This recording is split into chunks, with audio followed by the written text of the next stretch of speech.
It's the new year and I'm hosting a business planning brunch with some lady friends who all own creative businesses.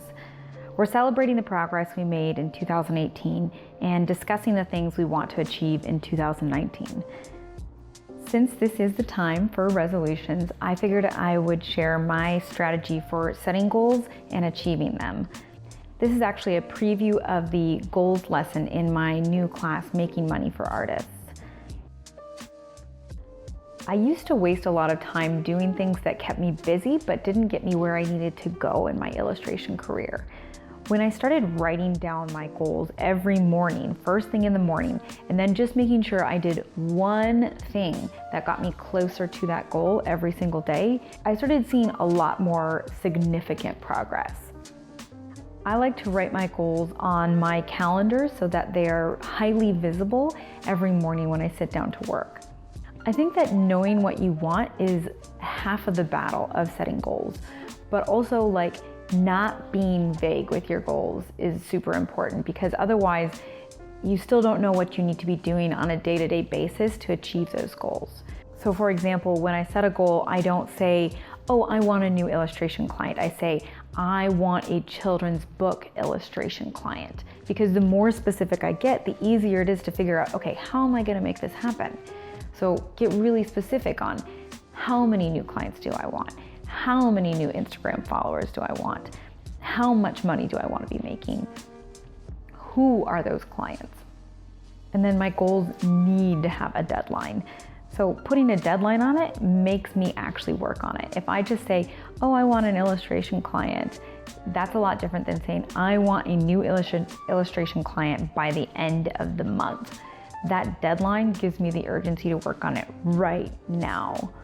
And then prioritizing time every single day towards at least doing one thing to get me closer to that goal. My best goals are realistically achievable, but outside of my comfort zone. It's demotivating to set myself up for a goal that's wildly unrealistic. Because if it's something that I don't believe that I can do, I just will continually cut myself slack, saying oh, well, I'm not actually going to achieve this. It's okay. Likewise, if it's inside my comfort zone, it's really easy to procrastinate, because I'm oh, well, I know I can do that. I don't have to work on it right now. I don't have to work on it today. So finding that sweet spot between realistically achievable and outside of your comfort zone, I think that's different for everybody. But for me, setting goals that are just outside of what I actually think that I can do is my sweet spot, because that pushes me to really try really hard to make it happen. But it's not something that's super far outside of my comfort zone, because if I push myself way too hard, I run the risk of burning out, and I don't want to do that either. Let me know in the comments below if you're setting any New Year's goals, or if you think that resolutions are a joke and that you just set your goals anytime that you feel it's necessary throughout the year, or if you don't set goals at all. Assess what's working and what's not. More than anything, this supercharged my goals.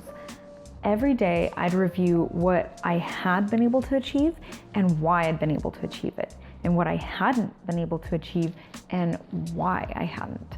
This opened my eyes to stumbling blocks that I didn't even realize that I had.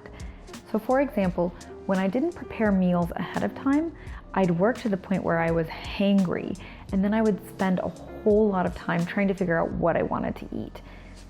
The days that I prepared a lunch the night before, I was noticeably more productive. And that's just a little thing.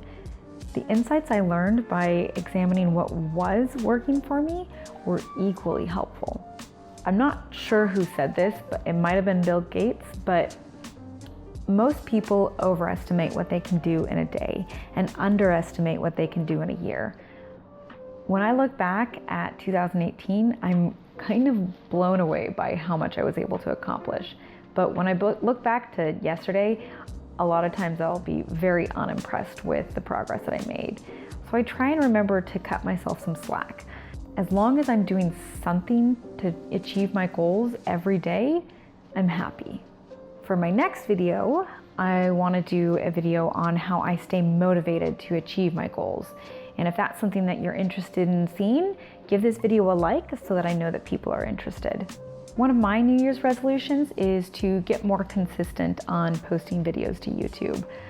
I recorded a lot of footage for Vlogmas and then never had the time to edit any of the videos. And if you want to hear more about my thoughts on running a business as an artist, check out my Skillshare class, Making Money for Artists. I go over finding clients, tips for negotiating, pricing, overcoming self-doubt, and lots more. There's a link in the description of this video.